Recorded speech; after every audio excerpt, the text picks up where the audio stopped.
Buenas noches, hermanos, ¿cómo les va? El Señor los bendiga, nos siga bendiciendo en este hermoso día sábado. Y hoy vamos a estudiar un pasaje eh, del que está en el libro de los Hechos, si lo pueden ir buscando, Hechos 16. ¿Sí? Vamos a leer, quizás lea todo el capítulo, ¿sí? Voy a ver. Inicialmente lo iba a hablar, iba a tomar una porción, pero si no tengo el contexto anterior no voy a poder explicar bien el resto del mensaje. Entonces, busquen abran sus Biblias en el libro de Hechos. Hechos, este es el primer libro, es el quinto libro del Nuevo Testamento. Mateo, Marcos, Lucas, Juan. Seguidamente viene Hechos de los Apóstoles. ¿Sí? El libro de Hechos, mientras buscan yo les voy contando, el libro de Hechos en realidad fue escrito junto con el libro de Lucas. El libro de Lucas y Hechos fueron escritos por la misma persona, Lucas, y fue separado, se separó la parte de los hechos para que el Evangelio de Lucas pueda formar toda una misma idea con los otros tres evangelios, el Evangelio de Mateo, de Marcos y de Juan. Por lo tanto, luego se agregó el libro de los hechos, se los separó para que los otros, los evangelios entonces de Lucas compartan una misma idea, una unidad temática con los otros tres evangelios. Sí, entonces, eh, el libro de los Hechos, Lucas relata los hechos de los apóstoles, los hechos del Espíritu Santo, luego relata los hechos del apóstol Pablo. Es un libro histórico y la verdad que es muy lindo y es muy rico en su contenido y en cómo nos puede edificar a nuestra vida. Como vamos a ver hoy, cómo un pasaje de la Biblia nos puede edificar de gran manera. Leyendo entonces desde el 16, voy a leer desde el versículo 11. ¿Sí? Entonces Hechos 16, del versículo 11 en adelante, dice, voy a leer en versión de Reina Valera 1960. Encarcelados en Filipos tiene el subtítulo de la sección, dice desde el 11, zarpando pues de Troas vinimos con rumbo directo a Samotracia y el día siguiente a Neápolis, y de allá a Filipos, que es la primera ciudad de la provincia de Macedonia y una colonia, y estuvimos en aquella ciudad algunos días. Y un día de reposo salimos fuera de la puerta, junto al río, donde solía hacerse la oración, y sentándonos hablamos a las mujeres que se habían reunido. Entonces una mujer llamada Lidia, vendedora de púrpura de la ciudad de Tiatira, que adoraba a Dios, estaba oyendo, y el Señor abrió el corazón de ella para que estuviese atenta a lo que Pablo decía. El relator de aquí es Lucas, ¿sí? Lucas fue compañero de Pablo. Y cuando fue bautizada y su familia, nos rogó diciendo, si habéis juzgado que yo sea fiel al Señor, entrad a mi casa y posad. Y nos obligó a quedarnos. Lidia era una mujer rica, ¿sí? Era de la clase alta.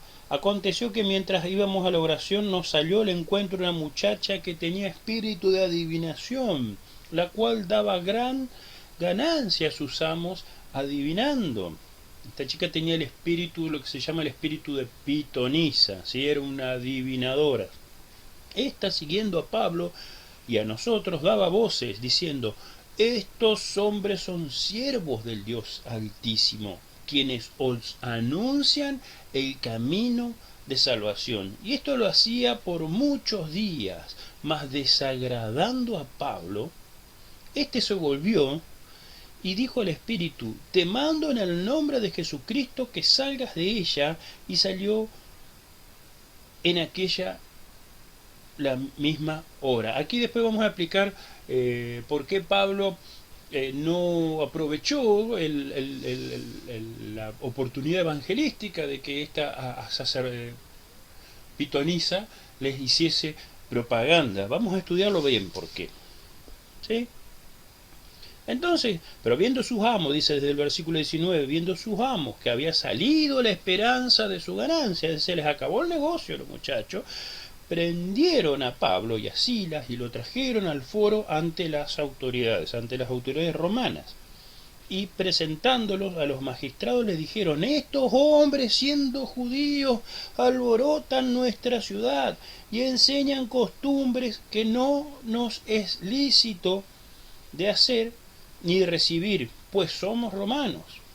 Y se agolpó el pueblo contra ellos. Claro, estaban enojados, se había acabado el negocio, se acabó las adivinaciones contra ellos. Y los magistrados, rascándole las ropas, ordenaron azotarlos con varas. Vamos a ver esta parte también de las varas.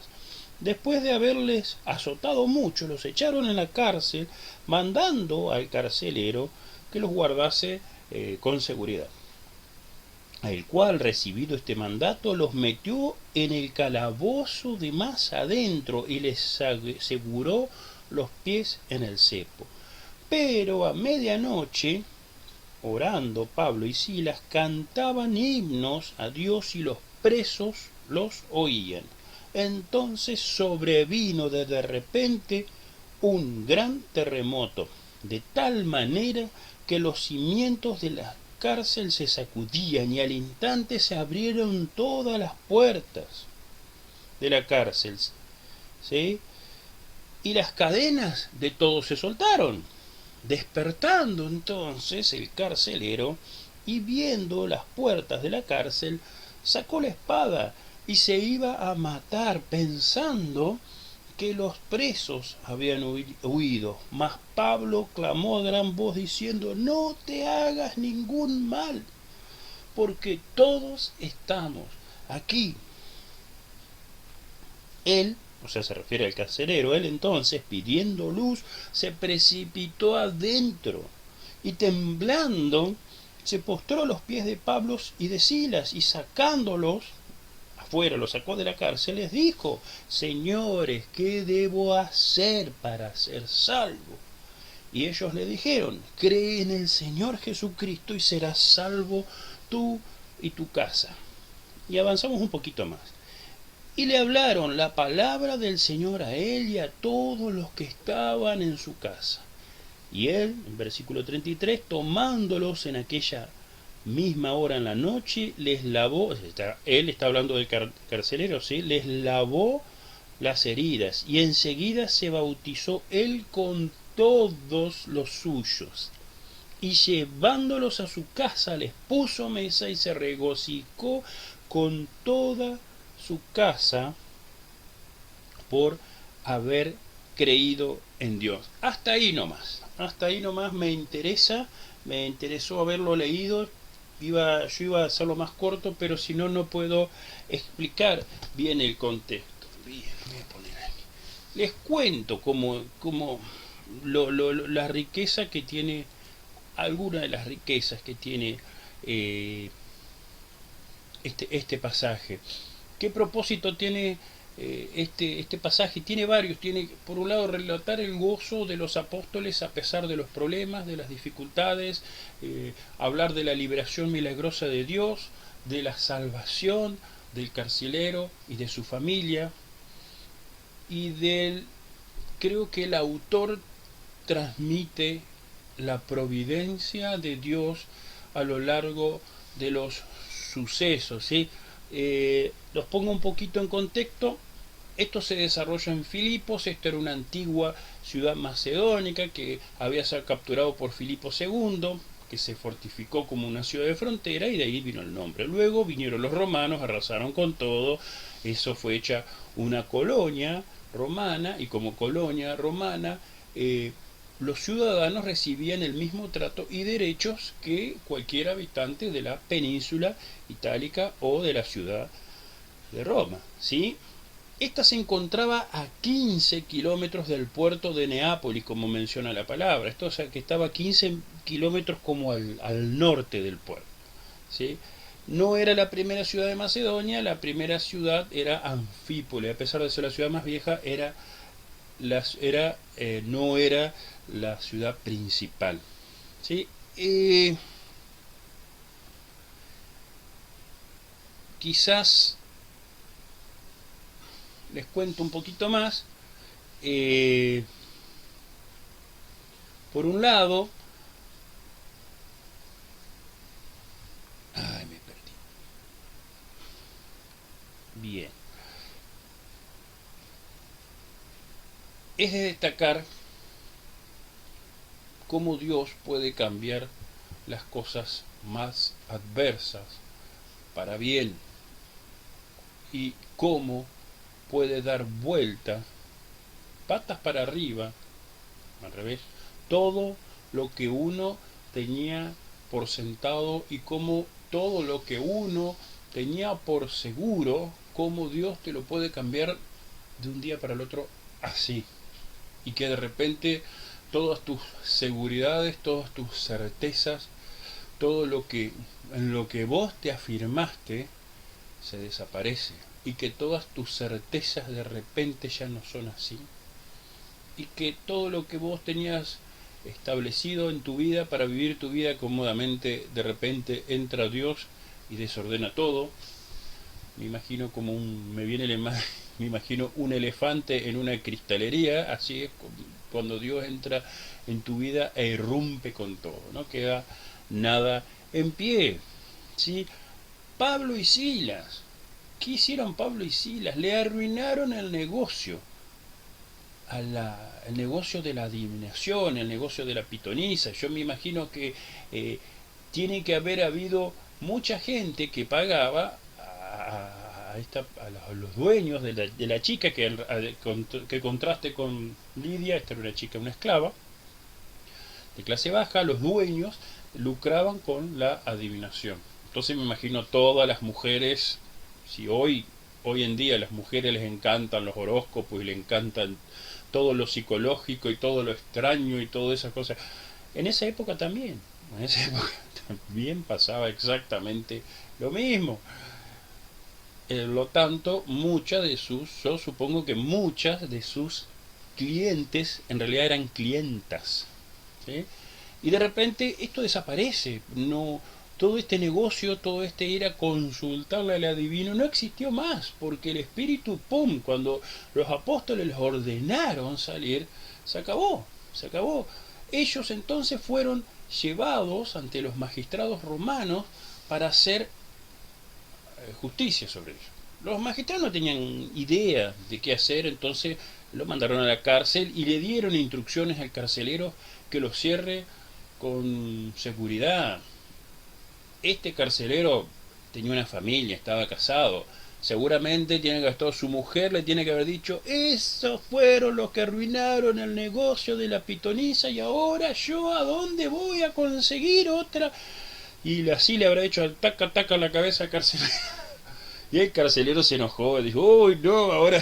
Entonces, con toda la hazaña, los encerró en lo más profundo, y no solamente eso, sino que también les puso cepo, los aseguró al suelo. El tipo, las personas no se podían mover. Yo me imaginaba que en esa situación no tenés para decir: permiso, voy al baño, permiso, voy al sanitario, permiso, me retiro un costado. No podés, no tenés dónde. Te haces todas tus necesidades, te las haces encima. No es un asco, es asqueroso, ¿sí? Es asqueroso y es denigrante que te hagan eso, ¿sí? Esto lo solían hacer con los peores malhechores, con las personas más peligrosas. Lo hacían, y así, en estas situaciones espantosas y de denigración humana, ellos pasaron la noche. El carcelero era un funcionario romano, era una persona de clase media, a diferencia de Lidia, que era de clase alta, y a diferencia de la pitonisa, que era una esclava de clase baja. John MacArthur, el pastor John MacArthur, trata en su comentario al libro de los Hechos, dice cómo Dios puede convertir la persecución en producción. Y el propósito de los perseguidores aquí era desanimarlos, azotarlos con varas al estilo romano, no era azotarlos al estilo judío. Los judíos tenían establecido, por la ley de Dios establece, que hasta 39 azotes puede recibir una persona. No llega a 40, 39 azotes es lo máximo que un judío, el pueblo judío puede azotar. Por la ley de Dios dice eso. Más los romanos no tenían esta limitación, así que les tienen que haber dado 39 más 39 más 100 más 200, no sé cuántos. Los azotaron, encima no los azotaron con palos. Imagínense recibir 100 azotes en el lomo o azotes hasta que el brazo del verdugo se canse. Ese fue el azote que recibieron ellos, porque ellos buscaban que ellos estuvieran arrepentidos, llorando y gimiendo. El enemigo pretendía eso, el enemigo Satanás pretendía que ellos estuvieran arrepentidos, llorando, gimiendo, que los liberen de sus cadenas. Más sucedió lo contrario, ellos estaban animados a pesar de las circunstancias, estaban gozosos. ¿Sí? En todo el libro de los Hechos habla que por lo general los encarcelamientos a los siervos de Dios siempre fueron por parte de los judíos, salvo en este caso y en Éfeso, que lo cuenta a ver, versículo 10, el capítulo 19, sí, que ahí también los encarcelan a Pablo, pero siempre es por cuestiones financieras. Entonces, volviendo un poquito, yendo al versículo 25, 11, 16, 25, dice, a medianoche, ¿sí? Pero a medianoche, orando Pablo y Silas, cantaban himnos a Dios y los presos los oían. Es decir, que a pesar de todo el azote, que los habían pegado andás a saber cuánto, que no podían retirarse aunque sea un costado de la celda, sino que toda su necesidad la tenían que hacer ahí mismo, que estaban adoloridos, habían sido maltratados, ellos estaban gozosos, animados. No solo eso, ellos oraban y cantaban tan fuerte que los otros presos en la cárcel también los escuchaban. Imagínense usted queriendo dormir a las 12 de la noche y están los vecinos de la celda de al lado cantando y adorando a Dios. Dice Santiago 5:13, el que esté afligido haga oración y el que esté alegre cante alabanzas. Aquí vemos a Pablo y a Silas, que a pesar de la aflicción estaban orando y estaban alegres. Lucas resalta el detalle de que los presos los escuchaban, lo que denota que a pesar de las gruesas paredes y lo escondido de la celda, el volumen que ellos estaban empleando era muy fuerte. De este modo, estuvieron preparados para el milagro posterior que Dios haría delante de todos. En mi opinión, no solamente los presos oían la alabanza, sino que lo oía todo el mundo, y que también el carcelero desde su casa, que él vivía ahí en la cárcel, también tiene que haber escuchado a los siervos de Dios orando y alabando. ¿Sí? Entonces, a pesar de estar en lo más recóndito de la cárcel, Pablo, a pesar de eso, pudo ver las intenciones del carcelero cuando intentó suicidarse. Lo que indica entonces que desde la celda y hasta la puerta había una línea de visión, y por lo tanto, si era una línea de visión recta, por lo tanto salía también el sonido en esa dirección, por lo tanto el carcelero tiene que haber escuchado la canción. Hay tres cosas de destacar de Pablo. Uno, que era capaz de cantar himnos y de orar, ¿sí?, a pesar de estar en una mazmorra oscura. que él, a pesar de todo, él estaba dispuesto a compartir la salvación con el carcelero, por más que había sido cruel con él y que lo había aprisionado al cepo. Sabía mantener su dignidad como ciudadano romano, porque él era un ciudadano romano. Esa parte, eso está a partir del versículo 35 en adelante, que los van a buscar y ahí dice, le dicen al carcelero: soltalos. Y el carcelero dice: sí, dicen que los magistrados dicen que los suelte. Y Pablo dice: no, ¿qué me van a soltar a mí? Yo soy ciudadano romano. Y él les agarró un terror tremendo a los magistrados, porque azotaron y maltrataron a un ciudadano romano, y eso se penaba con la muerte. Así, y no, ¿para qué eso lo hizo Pablo? No solamente para decir que él era ciudadano romano, sino que él o sea, como para dejarles claro que él era una persona influyente y que sus amigos que se quedaban en Filipo también eran amigos de una persona influyente. Entonces, versículo 26 dice: entonces sobrevino de repente un gran terremoto, de tal manera que los cimientos de la cárcel se sacudían, y al instante se abrieron todas las puertas, y las cadenas de todos se soltaron. Yo lo que supongo aquí, que este terremoto tiene que ser un terremoto, digo yo, quirúrgico, porque a pesar de todo lo que sucedió, se abrieron las puertas, se soltaron las cárceles, se soltaron, perdón, las cadenas. A pesar de todo eso, la cárcel no se desplomó, la cárcel siguió en pie, los cimientos se sacudieron, pero fue lo suficiente como para que los presos, los que estaban presos, aprisionados tras puertas, tras cepo, tras cadenas, sean liberados y sean soltados. Y la cárcel, a pesar de todo, no se desplomó.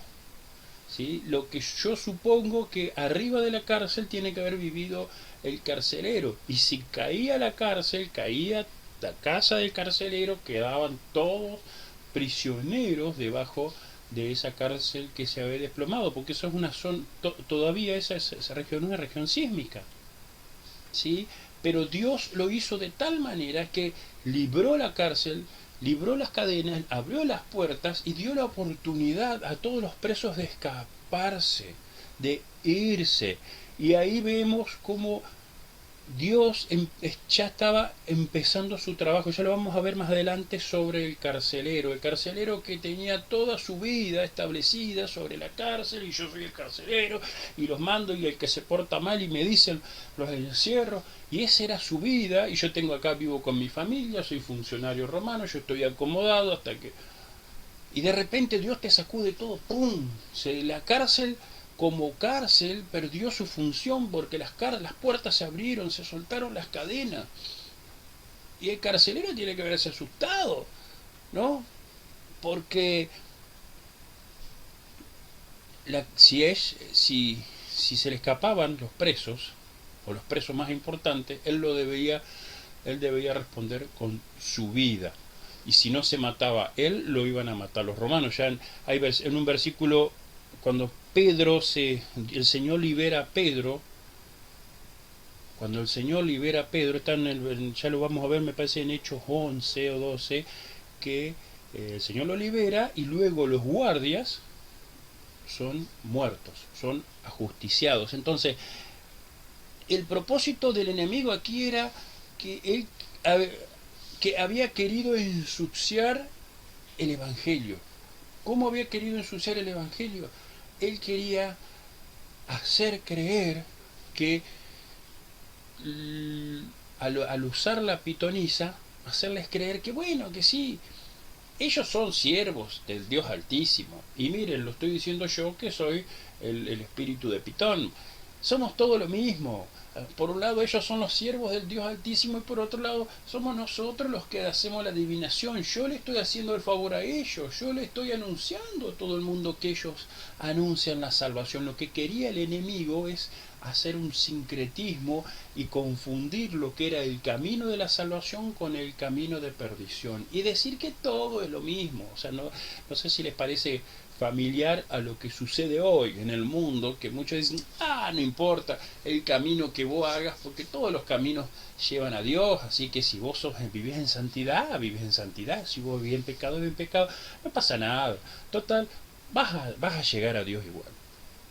Ese mismo discurso que se dice ahora, antes ya lo quiso hacer Satanás con la joven pitonisa al tratar de hacer confundir al mundo y decir, claro, que ellos viven, son siervos de Dios y estos hacen la divinación. Entonces lo mismo, entonces yo puedo servir a Dios al pensar en la salvación y a su vez ir a consultar a la divina. Si total es lo mismo. Y es por eso que Pablo se enojó y le dijo, basta, hasta acá llegaste, espíritu, te ordeno que salgas en el nombre de Jesús. Y ahí el espíritu tuvo que salir. Y ahí se determinó todo el plan del enemigo de confundir, sí, esto es adivinación, esto es evangelio, ponemos todo igual, total es lo mismo, no pasa nada. Y como no se pudo hacer, entonces ahí vino la hazaña y los encerraron, movió a la gente para que la gente se ponga en contra de los siervos de Dios para encerrarlos, ¿sí? Él quería detener el avance del evangelio, era el propósito del enemigo, ¿sí? Pero a pesar de todo, Dios usa las cosas más extrañas para que sea nuestra salvación, ¿sí? El carcelero, que iba a justiciarlos, a justiciar a estas personas, iba a pasar a ser de las filas de Cristo y uno de los primeros convertidos de la iglesia de Filipo y a uno de los destinatarios de la carta que luego escribió Pablo desde la cárcel que escribió a los filipenses. Gozaos en Cristo, gozo en Cristo es el libro, el síntesis del libro de Filipenses. Entonces cae de maduro entonces que el carcelero ya sabía quién eran sus prisioneros. Él ya sabía lo que había dado a conocer el espíritu de Pitón. ¿Sí? Él quizás había pensado exactamente lo mismo. La pitonisa, la salvación, pitonisa, salvación, anda más o menos de la mano, sigo con mi vida, pongo la salvación en el... Eso de la salvación me interesa, pero yo por ahora no me... Es interesante eso de tener un camino al cielo, tener una vida con Dios, pero la verdad es que a mí por el momento no me interesa. Lo pongo, yo por eso es el título de este mensaje, la salvación en el freezer. Pongo la salvación en el freezer, lo dejo ahí en stand-by y luego veo quizá cuando yo sea más viejo y ya en ese momento me voy a poner a pensar en Dios. Ahora tengo muchas cosas para vivir y no me interesa eso, la salvación, comprometerme con Dios, dejar el pecado, empezar a habitar en santidad, compartir la palabra, orar, no, esas cosas, no, sí, yo sé que están, sé que... Es más, este mismo pensamiento se puede estar sucediendo hoy dentro de la iglesia, o hay familias o personas que están dentro de la iglesia y que escuchan este mensaje y que no les interesa la salvación. Dicen sí, como para dejarnos contentos, pero en realidad ellos no les interesa la salvación. Y para esas personas es este mensaje. Dice el versículo 27, despertando el carcelero y viendo abiertas las puertas de la cárcel, sacó la espada y se iba a matar, pensando que los presos habían huido. El carcelero intentó cometer suicidio porque las puertas de la cárcel ya estaban abiertas. Él tenía temor de haber fallado en su función, que era para tener los presos seguros adentro. Él sabía que sería ejecutado. Ya me acuerdo de Hechos 12:9. Hechos 12:9. Hechos 12:9 dice... Hechos 12:9. Hechos 12. En Hechos 12 estaba. Hechos 12:19 dice: más Herodes, habiéndole buscado sin hallarlo, está hablando de Pedro, después de interrogar a los guardas, ordenó llevarlos a la muerte. Así que Hechos 12:19 era el castigo que recibían los guardas, los carceleros, si se le escapaban los presos. Entonces, estaba oscuro a medianoche, no había mucha luz disponible, a pesar que, a diferencia del carcelero, él desde la luz hacia la oscuridad, él no podía ver. Pablo sí pudo ver las intenciones, habrá visto la silueta, la figura del carcelero, no sé qué habrá visto, pero pudo, no quiero decir adivinar, pero pudo anticipar las intenciones del carcelero cuando desenvainó su espada. A pesar del terremoto y la liberación de las cadenas, llama la atención que al menos Pablo y Silas se quedaron allí. El carcelero vio como de repente su mundo se trastornaba, la cárcel, su dominio perdía poder, perdía función. Del mismo modo, como dije antes, como un elefante en una cristalería, Dios entra en la vida de las personas para que le reconozcan como Salvador y Señor. Y a veces vos decís: ¿por qué me está pasando todo esto? Y porque Dios está entrando en tu vida y quiere que le reconozcas. ¿Sí? Más Pablo, versículo 28, más Pablo clamó a gran voz diciendo: no te hagas ningún mal, pues todos estamos aquí. Es decir, Pablo le gritó: no te hagas ningún mal, todos estamos aquí. La pregunta es: ¿por qué no se escaparon? Sin duda Dios obró en ellos, los animó a quedarse, y así como desarmó la seguridad física de la cárcel, así también en un momento, en un instante, desarmó las estructuras mentales del carcelero. Y es por eso que esto es normal: cuando a una persona se le derrumban sus estructuras mentales, de repente la única opción válida que aparece es el suicidio.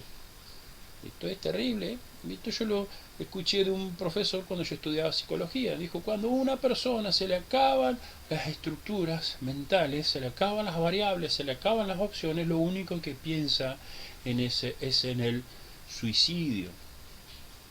¿Sí? Y le aparecía como única opción posible el suicidio. En este instante, este hombre, el carcelero, estaba tremendamente vulnerable. Él sabía que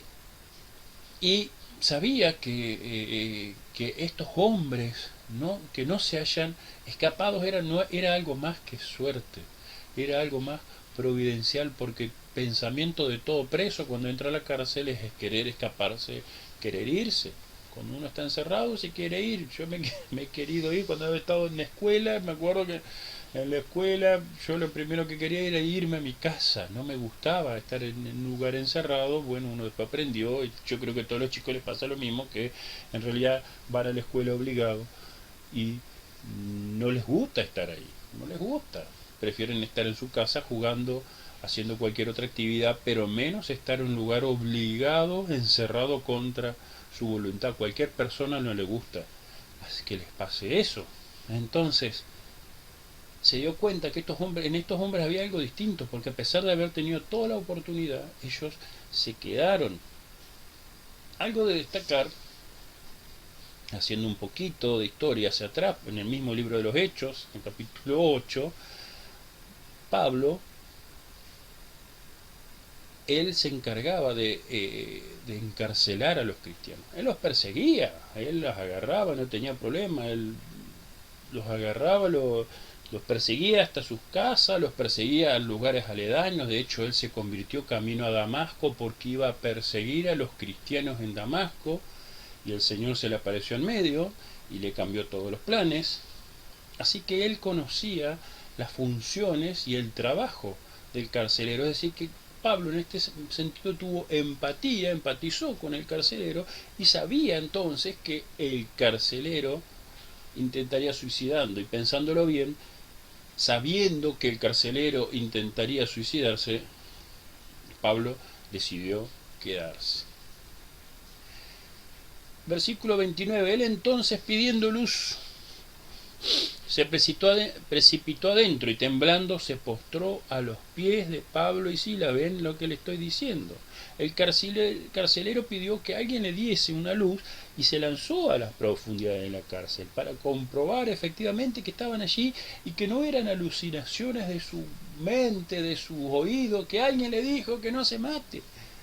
Él estaba aterrorizado hasta la muerte, aterrorizado hasta la muerte. Ese miedo que él tenía lo había aterrorizado hasta la muerte, y ahora ese mismo miedo lo había llevado al arrepentimiento. Esa persona ya estaba arrepentida. El carcelero, él ya había escuchado de la salvación. El carcelero ya había escuchado de la salvación, la había puesto en el freezer, pero ahora él ya estaba arrepentido. Él se había encontrado con una situación tan crítica, tan grande en su vida, y ahora ya estaba arrepentido de lo que había hecho.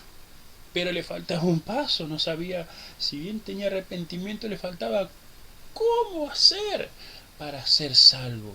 ¿Sí? El postrarse para un romano no era solamente adoración, sino reconocer que estaba ante una autoridad.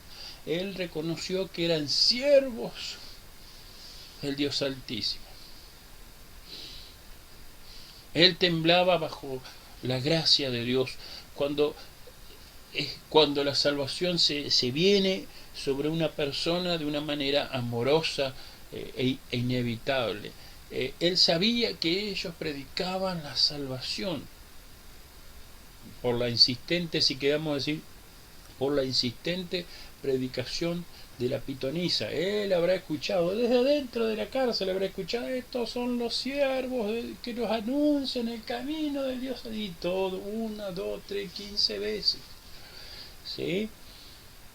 Que nos anuncian un camino de salvación. Se postró ante ellos al ver algo diferente y sublime, ¿sí? Y entonces, versículo 30 dice: y sacándolos les dijo: señores, ¿qué debo hacer para ser salvo? Y presten atención que los sacó. Y uno se puede preguntar: ¿y por qué no les preguntó dentro de la cárcel? ¿Por qué no les preguntó dentro de la cárcel? Le hubiese podido preguntar dentro de la cárcel, mas no, él no hizo.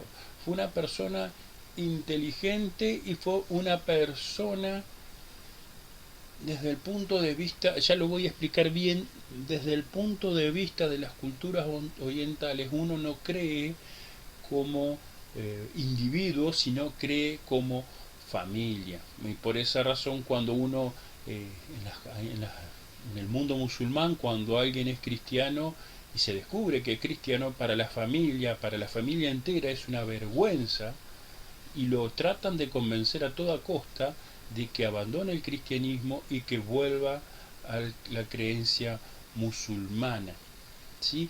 Este hombre no le preguntó en la cárcel, dijo, lo sacó para afuera, porque afuera, con semejante terremoto, toda su familia estaba en el patio. Entonces lo que él quería era que su familia también escuchase sobre la salvación, inclusive capaz que escuche su mujer, que escuche también sobre la salvación, que escuche toda su familia el mensaje de salvación. Él ya conocía la importancia de la salvación, ¿sí? Pero él sabía que también tenía que hacer algo, porque habían escuchado el mensaje de salvación, el camino de salvación, pero él no, quizá por su función o porque no prestó interés, nunca se interiorizó en saber qué era lo que tenía que hacer para alcanzar esa salvación, ¿sí? Tiene que haber sido una tortura en ese instante para ese hombre conocer la salvación, ¿sí? Y no poder alcanzarla. Supongo que este hombre, como muchos a lo largo de la historia, comprendieron la necesidad de salvación, pero la dejaron pasar para no... eh, porque no quería perder su estilo de vida. Me estoy acordando que les voy a contar un testimonio de algo que me pasó y que me puso en una situación así como el carcelero. Voy a tratar de ser fuerte y no emocionarme y, y bueno, si me emociono y lloro mucho cortaré el video. Espero que no. Hace muchos años yo había escuchado un mensaje de salvación, había conocido de Cristo, que es más, creo que me había empezado a congregar, pero como era menor, mis padres no querían que yo asistiese a una iglesia. Ellos preferían que yo vaya al mundo, que me divierta en el mundo, que ande, fume, chupe, me emborrache y todo eso. Y bueno, eh, no había tenido mucho contacto con la iglesia. Y tuve que, por determinados motivos personales, tuve que trabajar. Y un trabajo que me tocó es en la ciudad de Crespo, subirme a una torre, a una antena, una torre de antena. Los que recordarán, los que son más grandes recordarán las torres de antena vieja, que eran unas torres finitas, de tramos de 3 metros, del fierro, no sé si era fierro del 8, que estructuras triangulares, así para arriba, tramos de 3 metros, sostenida con alambres. Yo tuve que subir una torre de esas, 40 metros tuve que subir, sin elementos de seguridad, porque estaba trabajando y tenía que terminar el trabajo. Así que subí 40 metros, me acuerdo que me había atado las herramientas, pero no tenía con qué subir las herramientas, se me caía una pinza 40 metros, tenía que bajar 40 metros para juntar la pinza y subir 40 metros. Entonces me acuerdo que me había atado con cables, me había atado todas las herramientas del pantalón y luego las iba sacando y las dejaba colgando, pero no tenía cinto de seguridad, no tenía zapatos de seguridad, no tenía, no tuve nada. Y cuando recuerdo que miraba para abajo, el techo del lugar que para mí me parecía tan grande, el techo de repente se veía así de chiquitito. A pesar de que era un techo amplio, yo lo veía así de chiquitito. El Señor realmente me cuidó de que no me cayera, de que no muriera, con un propósito. Y yo creo que cuando bajé de esa torre, mi vida y mis pensamientos habían cambiado, pero todo sucedió después que bajé. Mientras estuve allá arriba, estuve concentrado, enfocado, pude instalar la antena que tuve que instalar, todo funcionó de maravillas, bajé, etcétera, etcétera, no hubo mayor inconveniente. El tema fue después, cuando bajé y me puse a reflexionar lo que había hecho, del riesgo que había corrido, la muerte segura que me había enfrentado. Y yo le contaba ayer a Juan Pedro, digo, no solamente eso, no pasó solamente eso, sino que después, cuando volví a la noche, me salí a celebrar mi vida, me fui a bailar a un boliche que había en San Benito, que se llama Paradise, y mi gran celebración fue haberme emborrachado brutalmente y quedar tirado en un costado del patio, boca abajo, descompuesto. Eso fue mi gran celebración de la vida. Y cuando volví a mi casa me di cuenta que tampoco ese era el modo de celebrar la vida después de haber estado al borde de la muerte. Fue así que una semana después empecé a congregarme en una iglesia donde estuve casi 10 años, y le comentaba a mi señora que esto que yo le conté, yo me lo olvidé, me lo había olvidado completamente, había reemplazado los recuerdos, la mente construye los recuerdos muy feos, los oculta, los retira y los reemplaza por otro.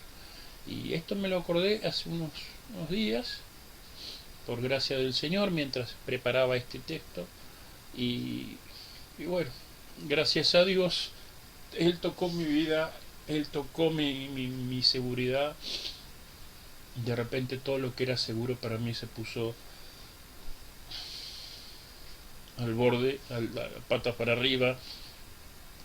Y como el carcelero sabía de la salvación, pero no sabía qué necesitaba para ser salvo. A pesar de que una vez yo me había arrepentido de mis pecados, no había continuado, no había perseverado. Mas ahora yo estaba perseverando en el camino de Dios y no me arrepiento en absoluto del camino que tomé. Bien, ellos, versículo 31, ellos dijeron, cree en el Señor Jesucristo y serás salvo tú y tu casa. Es decir que aquí no le dijeron, él dijo, ¿qué tengo que hacer para ser salvo? No, te tenés que arrepentir de los pecados, tenés que reconocer que sos pecador, que el arrepentimiento. No, esta persona ya se había arrepentido de sus pecados, ya había besado la muerte, él estuvo a punto de suicidarse, él reconoció plenamente que era pecador. Él, por lo tanto, estos apóstoles no le dijeron, no, tienen que hacer todo esto. No, directamente, cree en el Señor Jesucristo y serás salvo tú y tu casa. Tú y tu casa no significa que porque yo creo mis hijos automáticamente van a creer y van a recibir la salvación. No, cada uno de nosotros es responsable de su propia salvación, ¿sí? Pero sé salvo tú y tu casa viene desde el concepto del creer como familia. Entonces, si yo creo, después cada uno de mis miembros familiares también van a creer, porque la salvación entra por uno a la familia y luego es uno el que por los actos o por la palabra o por el testimonio va contagiando el evangelio dentro de la familia, ¿sí? Esa es la idea de ser salvo tú y tu casa. Entonces no es una salvación corporativa de que porque ya vos creíste son todos salvos, sino que cada uno de nosotros, de los miembros de la familia, tienen que hacerse cargo de su propia salvación. Pero el versículo se refiere entonces a que la salvación ha entrado en la familia y es mucho más fácil ya después conocer el camino de salvación, cómo llegar a Cristo, ¿sí? Y entonces, versículo 32, y le hablaron la palabra del Señor a él y a todos los que estaban en su casa. Entonces, aquí vemos que Pablo y Silas se dedicaron a instruir la salvación a toda la familia. Y él, se refiere al carcelero, tomándolos en aquella misma hora de la noche, les lavó las heridas y enseguida se bautizó él, o sea, el carcelero, con todo lo suyo. Es decir que el acto de que les lavó las heridas significa que es una evidencia de la conversión y de la transformación del corazón de la persona, porque antes él no se dio cuenta. Cuando se convirtió, ahí se dio cuenta de que su hermano, de que los siervos estaban heridos, estaban lastimados. Y esa compasión, ese corazón que es de piedra que se transforma en carne, es signo de la salvación. Cuando uno ya siente, ya de repente te da pena el otro, y vos decís, ¿por qué me da pena? Es porque el Espíritu Santo, no sos vos, es el Espíritu Santo que está obrando en tu vida.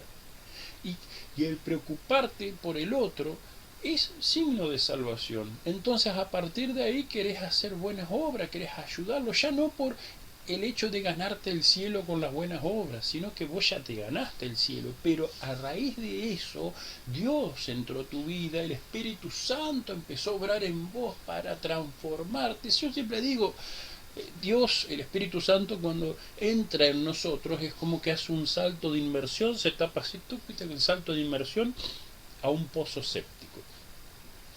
pozo séptico lleno de inmundicia, de materia fecal y de todas esas cosas. Así es Dios cuando entra a nuestra vida, y a partir de ahí empieza a limpiar, a limpiar, a limpiar y a sacar toda esa inmundicia que nosotros teníamos, le empieza a sacar fuera, afuera, afuera, afuera. Y Él va trabajando luego en nuestra vida, a lo largo de nuestra vida, continúa trabajando y transformando nuestro corazón. Este es algo que no se detiene jamás, ¿sí? Pero un signo de la salvación, entonces vemos aquí, es que Él enseguida se preocupó por lo suyo. Y dice otro versículo 34, y llevándolos a su casa les puso mesa, y se regocijó con toda su casa de haber creído a Dios. Esta me gusta mucho, la versión de Reina Valera, porque las otras traducciones, la traducción lenguaje actual, Dios habla hoy, versiones más modernas, dice aquí habla como haber creído en Dios. Reina Valera dice haber creído a Dios. La fe justamente es creerle a Dios, no creer en Dios, creerle lo que Dios te dice y vos lo crees y lo pones por obra. Eso es fe, ¿sí? El carcelero no solo se preocupó por las heridas, sino que habrá sido a las 12, la 1, las 2 de la mañana, lo llevó a su propia casa y les tendió una mesa, y de repente de tenerlos como presos más bizarros, los presos más peligrosos, en un lugar más oscuro, los tuvo en un lugar más alto en la cárcel. En su propia casa, Él extendió su mesa, le abrió su casa. Él estaba feliz porque había alcanzado y había conocido la salvación. Él y toda su familia conocieron la salvación, ¿sí? Y les correspondieron a los siervos con alimento físico por haberles ellos llevado el alimento espiritual que es Dios. El hombre estaba feliz porque, a pesar de haber rozado la misma muerte y la condenación eterna, él había conocido a Cristo y había conocido la salvación. Él había pasado del reino de oscuridad y muerte a la luz admirable de Dios. Finalmente, sí,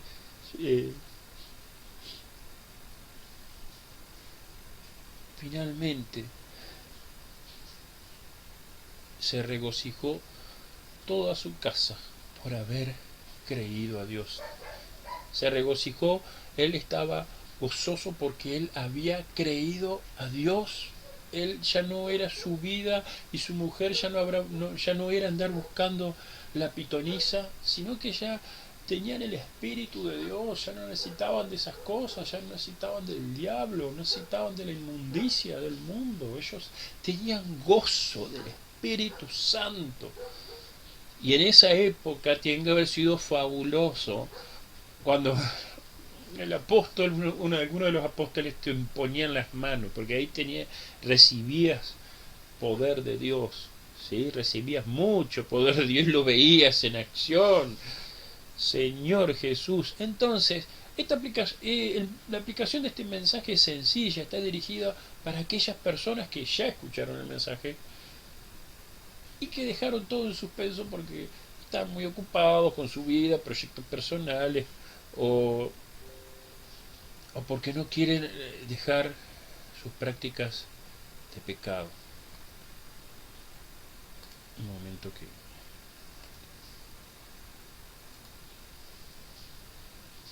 Él había escuchado la salvación y dejó en claro al preguntar qué tenía que hacer para ser salvo.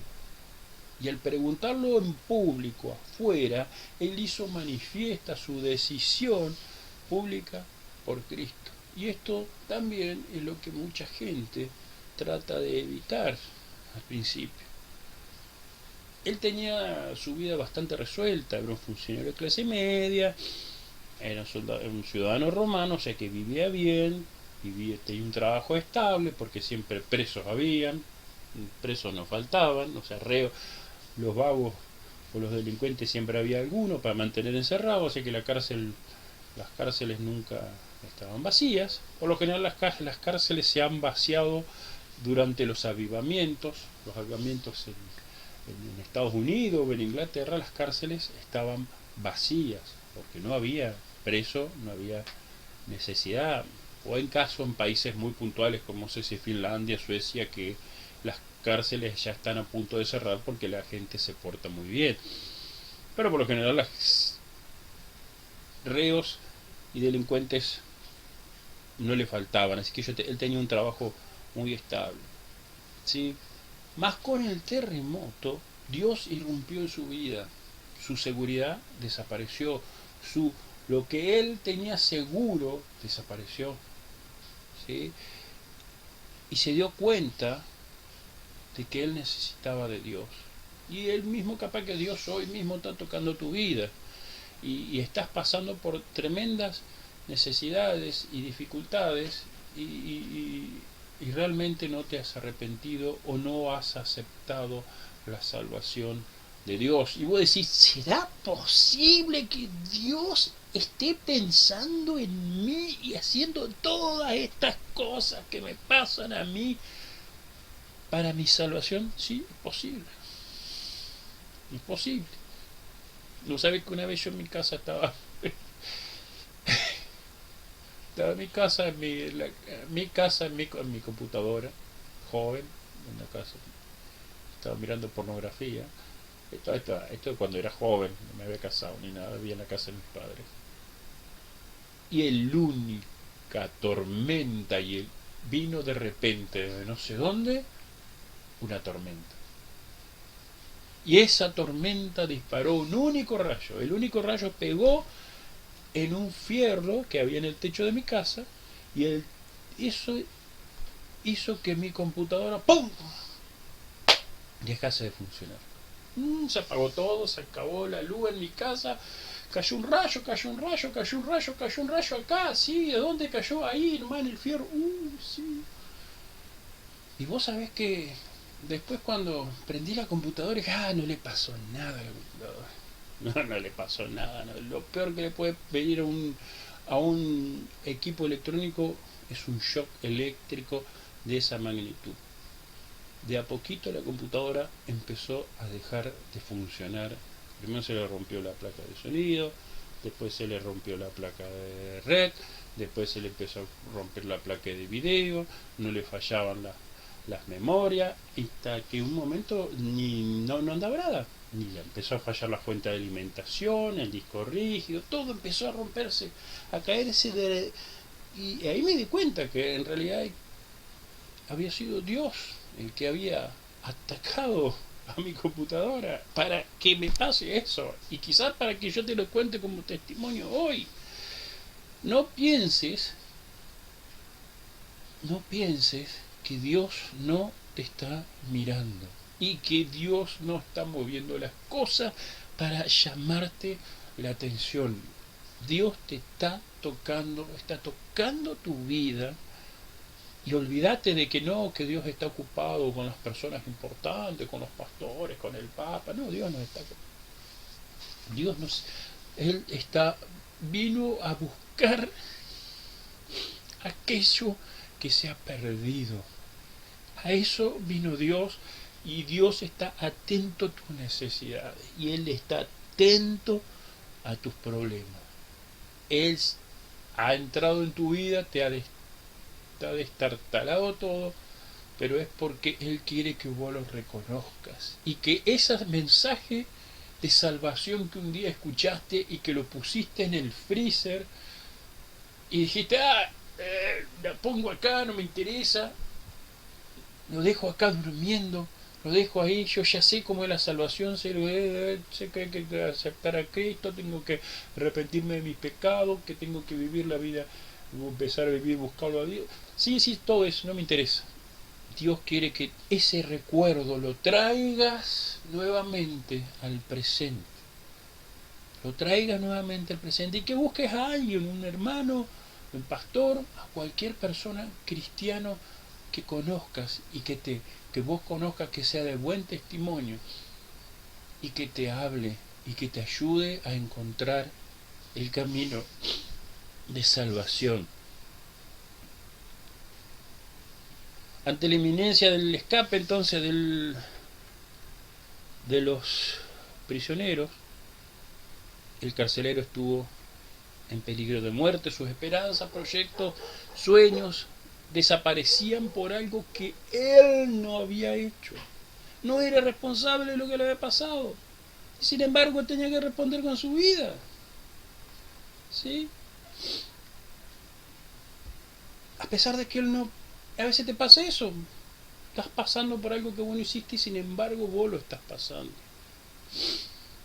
Ante el arrepentimiento que vos hagas, el siguiente paso es aceptar en fe, creyéndole a Dios, el regalo de salvación. ¿Sí? Y uno de los signos más inmediatos de la salvación es el gozo que viene de parte de Dios. De repente te invade o te vienen lágrimas y te viene un gozo tan grande que podés dormir en paz, y por más que sean grandes las preocupaciones no te preocupas, porque la paz que te da Dios supera a cualquier cosa que hayas pensado, y no vale ni escuchar música binaural, ni meditar, ni inclusive meterte en esos tanques de suspensión que te quedas solamente flotando y vos estás tu mente. Nada de lo que te pueda dar el mundo te puede dar la paz que Dios te da. Así que yo te invito, vamos a hacer una oración y ya con esto vamos a terminar.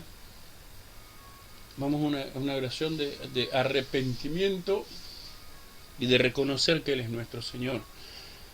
Señor Jesús, te doy gracias por este mensaje, te doy gracias por haber puesto tus ojos en mí, te doy gracias porque entraste en mi vida y las cosas mías que yo antes tenía por seguro empezaron a trastocarse.